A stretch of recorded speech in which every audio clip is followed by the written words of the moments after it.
Les grandes gueules d'Adafo Média, seule émission dans l'histoire de la radio en Guinée à franchir le cap des 5 millions d'auditeurs. À Bokeh, Cancan, Labé sur Radio Espace Région. À Kindia sur Kanyazik. En forêt sur Sahali FM. Meilleure émission talk-show panafricaine sur le continent, jamais éditée dans la sous-région. Bienvenue chez les GG. Ici, on ne prend pas de gants. Dernière ligne droite au compte de cette émission, de ce parcours marathon. Nous sommes ensemble depuis 9h. Donc une demi-heure encore à passer ensemble. Nos invités, vous les voyez à l'écran, M. Ibrahima Khalil Chiaman Baro.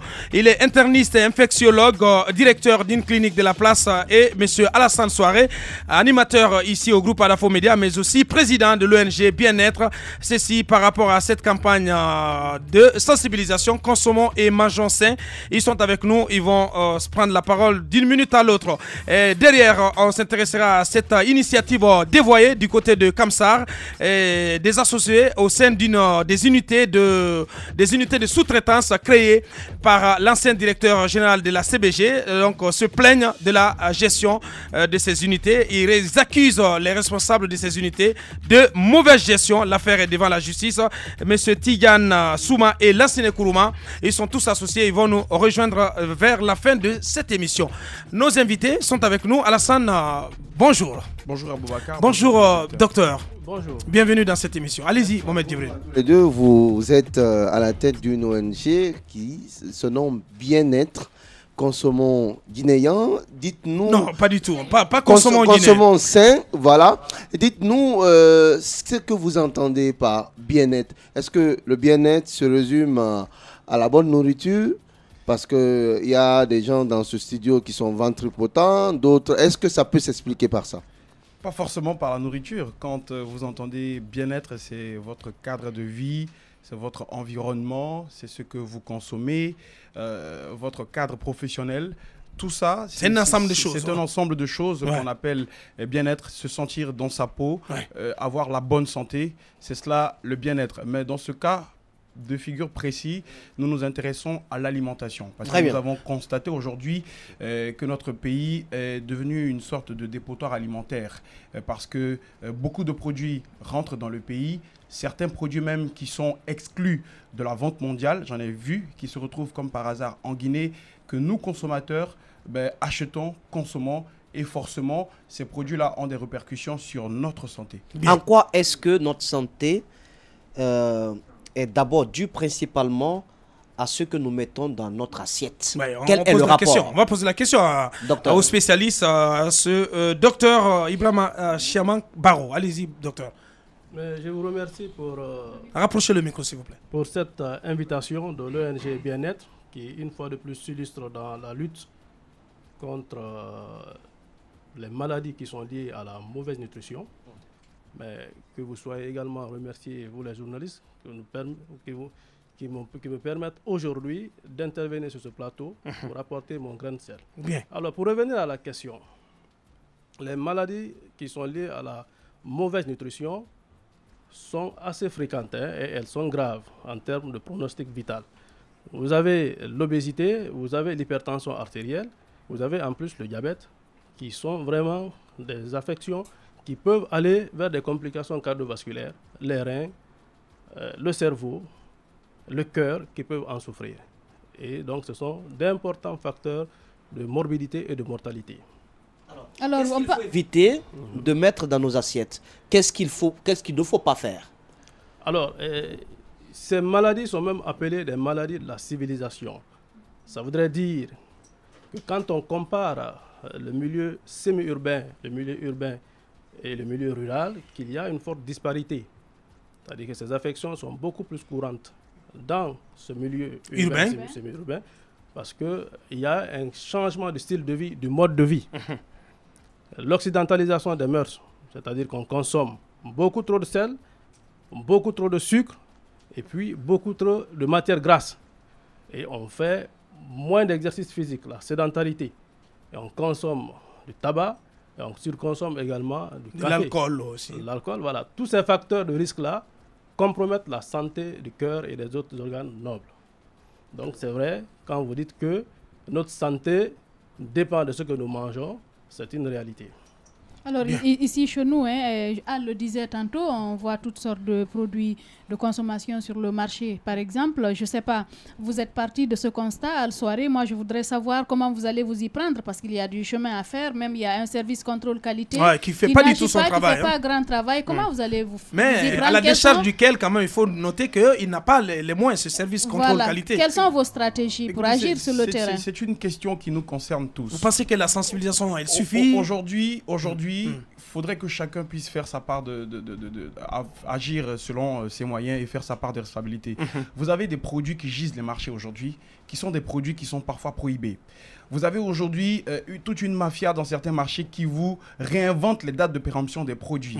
Alors, parce que simplement, on a une population en majorité analphabète qui n'ont pas le temps de lire sur une boîte de conserve avant de la consommer. Voilà des stratégies, voilà des solutions que nous, on essaie d'apporter vers des étudiants, vers des vendeuses au marché, vers des importateurs de produits pour leur dire « Attention, ce que vous nous envoyez sont des produits prohibés. » Parce que les consommateurs directs sont touchés.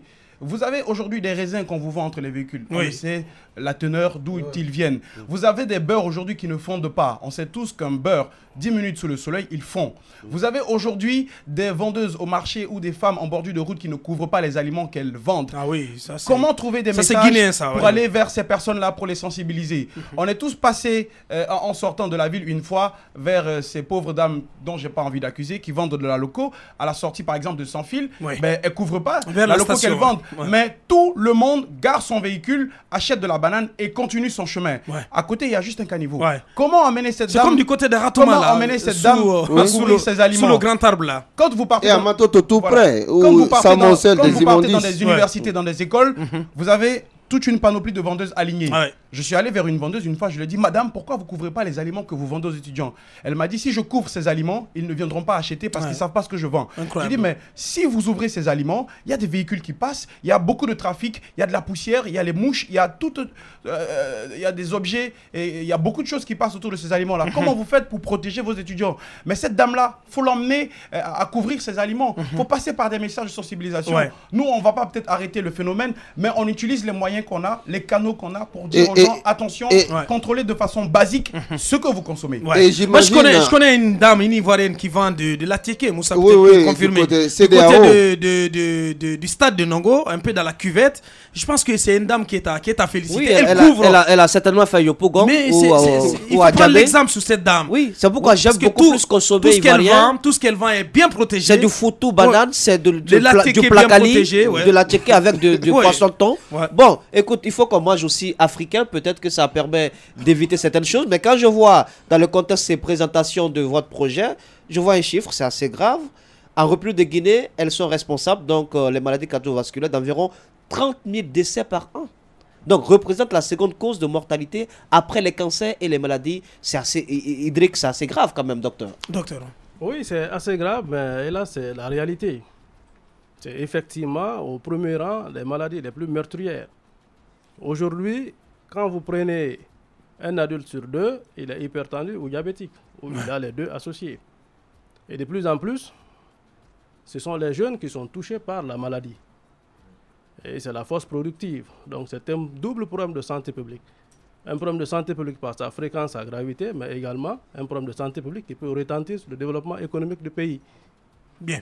Et vous l'avez dit, le diabète, les maladies des reins, ce sont des maladies qui deviennent assez fréquentes en Guinée. Est-ce que tout cela est dû à la mauvaise alimentation? Non, la mauvaise alimentation explique en partie la survenue de ces affections. Aujourd'hui, il y a plus de médecins spécialisés. Aujourd'hui, il y a plus de moyens diagnostiques. Ces maladies qui n'étaient pas connues, aujourd'hui, peuvent être dépistées par ces médecins qui connaissent de quoi il s'agit, qu'est-ce qu'il faut demander pour dépister ces affections. Mais en plus, il y a la mauvaise alimentation qui, effectivement, explique en partie, comme je l'ai dit, la survenue de l'obésité, la survenue également de l'hypertension et du diabète. Oui, mais Al, c'est très intéressant. Il vient de décliner des problèmes auxquels, en tout cas, des embûches qui vont certainement parsemer leur chemin, le chemin de la lutte contre toutes ces tares-là, tous ces fléaux sociaux. Alors, Al, j'imagine que les aliments qui sont périmés, avariés et qui malgré tout passent sur le marché, sont consommés par des Guinéens. Vous avez des aliments qui ne sont pas couverts. Bref, tout ce tralala là. Dites-nous comment vous allez faire. Est-ce que vous ne pensez pas qu'une synergie d'action avec d'autres structures est nécessaire pour donner une efficacité, une certaine efficience à vos actions? Mais cela est clair, c'est pourquoi nous travaillons déjà avec la Direction nationale de l'hygiène publique. Nous avons adressé un courrier au ministère de la Santé, nous avons adressé un courrier au ministère du Commerce via sa Direction nationale du contrôle qualité et certaines associations de consommateurs ici sur place pour essayer de sensibiliser les uns et les autres. Vous avez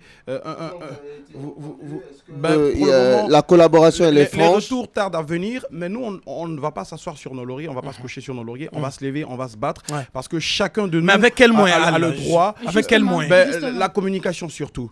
La pénétration, la communication, c'est très important. On ne va pas éradiquer peut-être le phénomène totalement, mais avec le peu de moyens qu'on a, aller vers les gens, les sensibiliser. Vous allez organiser des conférences. Nous avons commencé cette série de tournées qui va durer sur 4 mois et chaque semaine nous serons dans une faculté, dans un établissement scolaire pour essayer de sensibiliser des étudiants pour que eux soient des ambassadeurs dans leur quartier, dans leur communauté et pour leur pays. C'est très important. Est-ce que vous avez approché l'État, les autorités, au-delà des services que vous avez nommés tantôt, est-ce que l'État vous accompagne? Il y a plusieurs courriers qui ont été déposés, les réponses tardent à venir. Raison pour laquelle nous, on continue notre combat. Nous sommes des citoyens. Au-delà de tout, il y a du patriotisme dans ce qu'on est en train de faire. On se lève avec ce talent-là de pouvoir sensibiliser les masses parce qu'on est touché aussi par ce qui se passe dans notre pays. Il n'y a pas que l'État qui a aussi des devoirs. Le citoyen aussi a des devoirs. Donc, en tant que leader d'opinion, on essaie de toucher le plus de population que cela soit, tant que ça peut prévenir toutes ces maladies. Alors, ce n'est pas pour faire preuve d'un pessimisme béant, mais vous savez, la logique commerciale qui sous-tend certaines démarches parce qu'on investit moins dans l'hygiène, on veut rentabiliser plus et conjuguer, n'est-ce pas, à ces pesanteurs sociologiques. Est-ce que justement cela ne risque pas de compliquer davantage votre tâche? Parce que demander par exemple à un jeune d'un quartier qui est insalubre et qui a des parents qui sont concernés par cette insalubrité d'être en relais dans son quartier, j'imagine que c'est pas très facile pour lui. Mais est-ce qu'on va continuer à végéter dans manger bien? Mais à suivre sa logique, mais on ne fera rien dans notre pays. Il faut rester bras croisés. Non, on peut manger sain en étant pauvre. Docteur, est-ce que l'huile rouge, moi je veux savoir les aliments, l'huile rouge, on aime bien, c'est quelque chose qui est très prisé. Est-ce que ça comporte beaucoup plus de risques que d'avantages pour l'organisme humain? Et quels sont les autres aliments également qu'on devrait éviter pour ne pas se retrouver parmi ces chiffres de 30 000 décès par an? Ok, bon, l'huile rouge est quand même... Il y a aussi l'autre type d'huile, l'huile d'arachide. En bêta-carotène qui protège les yeux. Et l'huile rouge, quand il est surchauffé, est dénaturé. Et ces graisses deviennent délétères pour le cœur et pour les vaisseaux. Donc ça accroît plutôt le risque cardiovasculaire. Eh bien. Maintenant, ce qu'il faut éviter, c'est, comme on l'a dit, ne pas rajouter du sel. Voilà. Je vais faire de la prévention en général. Et ne pas consommer beaucoup de sucre. Mais maintenant, par rapport à la partie des graisses qui vous intéresse, l'huile d'olive, l'huile d'arachide ont des effets protecteurs. Apportent des antioxydants au niveau du cœur, du calcium et du potassium qui permettent donc au cœur de mieux fonctionner. Vous avez des aliments qui ont une teneur assez importante en acides gras, mais qui sont mauvais pour l'organisme. C'est le beurre, le fromage, la mayonnaise. Oui. Tous ces aliments-là sont extrêmement riches en matière grasse. On n'est pas sorti, hein. On n'est pas protégé. Freiner la consommation de ces aliments pour mieux vivre et bien longtemps. On est vraiment une population à risque. Pour finir, on a nos derniers invités, allez-y. Pour conclure, on reviendra toujours dans le cadre du bien-être pour parler cette fois-ci de civisme. C'est très important, Abakar, parce que vous avez un autre phénomène qui est en train de gangréner notre cité. Vous avez aujourd'hui aujourd'hui des gens que quand ils finissent de boire de l'eau, ils jettent des sachets dans la rue. Quand ils finissent de manger une banane, ils jettent la peau de banane dans la rue. Ouais. Vous allez dans les ministères, c'est des assiettes vides de concoué que vous retrouvez même dans les bureaux de ministres. Ouais. Je pense qu'il faudrait revenir aussi au civisme. Tout ça, c'est du bien-être. Sensibiliser les uns et les autres. Ouais. Sinon, on aura beau s'inspirer d'autres pays. Tant qu'on ne change pas nos mentalités, notre pays ne va jamais avancer. Bien dit. Al Soiré, président de l'ONG Bien-être. Il est aussi animateur au sein du groupe Adafo Média. Merci Al. Merci à Dr Ibrahima Khalil Baro, interniste infectiologue, directeur d'une clinique de la place. Tous les deux étaient là pour nous parler de cette campagne de sensibilisation. Consommons et mangeons sain dans notre pays. Les GG continuent dans un instant. Il y a le snobisme des fines gueules et la rudesse des gueules de bois. L'infortune des gueules moins propres à la douleur des gueules cassées. Il y a les jeux d'esprit des drôles de gueules, le piquant des amuse-gueules. Mais par-dessus tout, il y a l'audace et la pugnacité des grandes gueules de Radio Espace. Exubérantes et effrénées, rarement politiquement correctes et toujours excessives, les grandes gueules plus que jamais déterminées. Grandes gueules à vie. Seul le Tout-Puissant pourra nous faire taire. Bienvenue chez les GG de Radio Espace Guinée.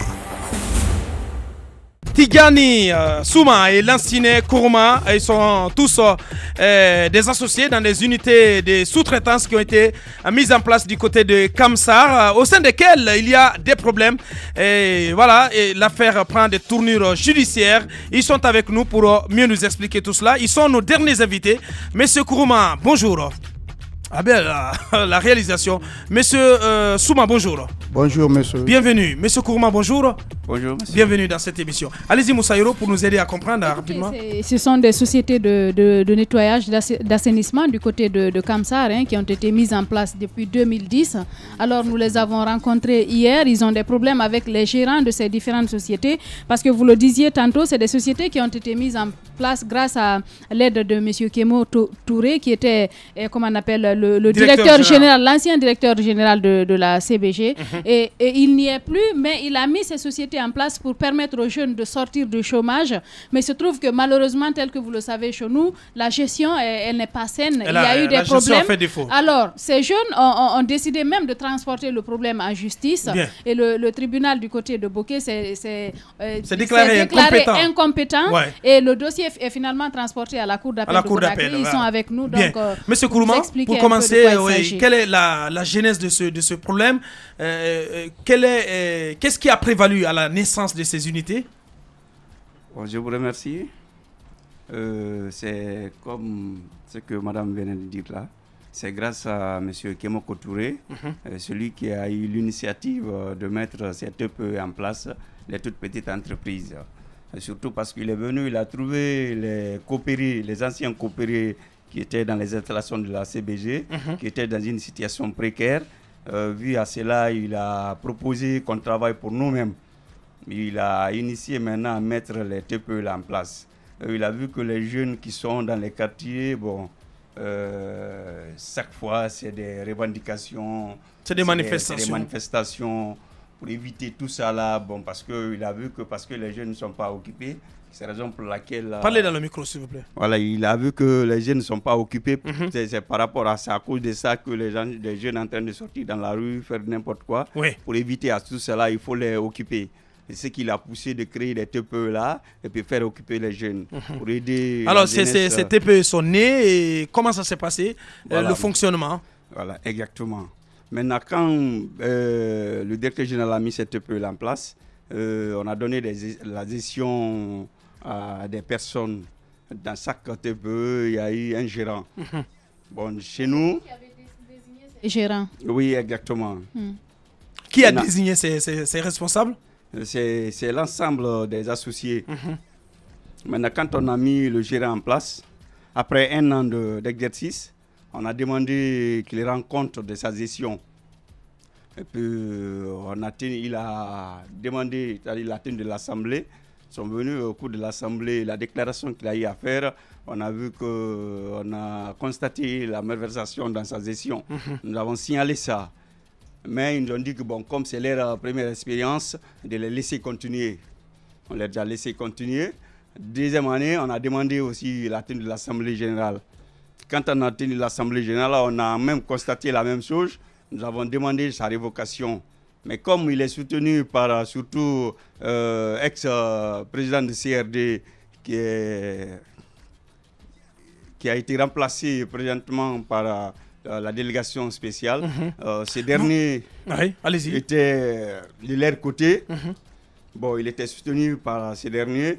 Monsieur Tidiane Silla. Et c'est monsieur Tidiane Silla. On a été même nous qui sont... Vous êtes de quel TPE? Sokan. Elle intervient dans quel secteur, dans quel domaine? C'est le nettoyage, entretien des convoyeurs de la CBG. Bien. Alors, l'assainissement. Bien, monsieur Souma, vous êtes de quel TPE? Bonjour, monsieur Boubacar. Bonjour. Je suis de la TPE Sonessi, Société de nettoyage et de curage industriel. Bien. Et au sein de votre unité, quels sont les problèmes? Oui, au sein de notre unité, le problème que nous avons actuellement, c'est depuis 2010, grâce à l'arrivée de l'ancien directeur général de CBG, M. Kemoko Touré, qui a initié la création de cette TPE-là, comme mon ami vient de le dire. Et quand les TPE-là ont été créés, la première TPE créée, c'était Sonessi. Nous avons été sélectionnés au nombre de 44 jeunes sur la terre ferme de Kamsa. Et ces 44 jeunes, chacun d'eux a payé sa part sociale, comme le statut le dit. Chacun d'eux a payé un montant de 100 000 francs guinéens, comme la part sociale. Les 100 000 francs guinéens nous ont permis d'ouvrir un compte dans une banque de la place là-bas. Et la CBG nous a crédité un fonds de 10 000 $ pour nous permettre de démarrer. Mais ce fonds-là, on devait le rembourser sur une période de 3 années. Et à l'heure où je vous parle, fin 2013, grâce à nos efforts et l'aide de la CBG, on a remboursé les 10 000 $ là. Mais le gros problème, c'est où? Depuis que nous avons commencé, on a eu une première assemblée. Ça a dit juin 2010, janvier 2011. Nous sommes allés pour la première fois sur ces assemblées. Après, on a reconduit ces gérants. Il y a eu quelques défaillances, mais l'autorité nous a recommandé de les laisser continuer parce qu'il y avait un problème d'expérience qui était là. Maintenant, en 2011, nous avons eu énormément de contrats parce que le DG qui était là, il voulait aider la jeunesse et il l'a fait. Les grands gars. Donner des contrats. Maintenant, quand nous avons demandé ces assemblées-là en fin d'année 2011, ça n'a pas été facile pour nous, surtout au niveau de l'autorité locale d'alors. L'ex-président de la CRD, à la personne de M. Tiani Silla, il nous a fatigués. Nous avons tout fait. On a écrit, on a informé des autorités. Et ce président de CRD est parti même loin pour modifier nos statuts. Le statut que lui, il n'a pas fait. Bien. Donc, nous avons eu trop de problèmes. Nous sommes restés dans ça. À chaque fin d'année, on demande la tenue de ces assemblées. Donc si on vous comprend bien, depuis 2012, il n'y a pas eu d'assemblée Depuis 2012. Il n'y a pas pour faire le point des activités de cette TPE. Pour cette TPE-là. Ok, mais comment ça se passe à l'interne? Le traitement, est-ce qu'il est à la hauteur? Est-ce que vous êtes bien traité? Mais l'autre question, j'ai l'impression en vous écoutant hier que vous nous annonciez qu'il y a un soupçon de corruption dans le traitement de ce dossier, même au niveau de la justice de Bouquet. Effectivement, madame, parce qu'on ne peut pas comprendre. Depuis le mois de mai, le 6 mai 2015, on a saisi, la justice de Bouquet a été saisie par une assignation du refus catégorique du gérant à la personne de Jean-Michel Mansaré de son refus catégorique de convoquer la tenue de ces assemblées. Donc, il a été assigné auprès du tribunal de première instance de Bouquet. Il y a eu plus de 8 mois, nous sommes à la justice là-bas. En fin de compte, il y a eu débat et délibéré. Au cours de la délibération, on a été désagréablement surpris d'entendre, non seulement reconnaître tous nos droits d'associés dans la décision, mais en fin de compte, le tribunal s'est prononcé de son incompétence. Et là, ça n'a pas été facile pour nous de gérer ça. Mais heureusement, on a eu un avocat de qualité, expérimenté, l'ex-bâtonnier à la personne du maître Mohamed Sampir, qui n'a pas tardé à mettre ce dossier-là en appel au niveau de la cour d'appel de Conakry. Donc actuellement, vous y êtes. Vous êtes au niveau de la cour. Nous sommes au niveau de la cour d'appel de Conakry et le mardi passé, les dossiers ont commencé à passer. Bien. Alors, M. Kourouman, qu'est-ce que vous avez à rajouter sur la procédure judiciaire? Ce que je peux rajouter, seulement nous comptons sur votre soutien, voire même nous comptons sur la justice guinéenne. Dans le micro, parlez dans le micro, s'il vous plaît. Nous comptons sur la justice guinéenne pour que vraiment notre situation là soit réglée. C'est ce que je peux dire de plus. parce que vraiment nous avons beaucoup souffert dans la procédure judiciaire. Bien, Monsieur Tigani Souma et Lansine Kourma, des associés dans des TPE, on appelle ça comme ça, du côté des Kamsar, et ils ont des griefs contre leurs responsables. L'affaire est devant la justice après que le tribunal de première instance de Bouquet se soit déclaré incompétent. L'affaire est désormais entre les mains de la cour d'appel. Ça n'est terminé au compte pour le numéro de ce jeudi. Merci à toute l'équipe de GG, merci à l'équipe de réalisation, Mamoudou Kondé, le colosse, donc a piloté cette émission du côté de la télé, Mohamed Gabi, El Maestro, et a géré les sons du côté de la radio. Merci à toute l'équipe de cadrage. Merci à vous qui nous avez regardé depuis Kamsar. Portez-vous bien. Au revoir. À demain.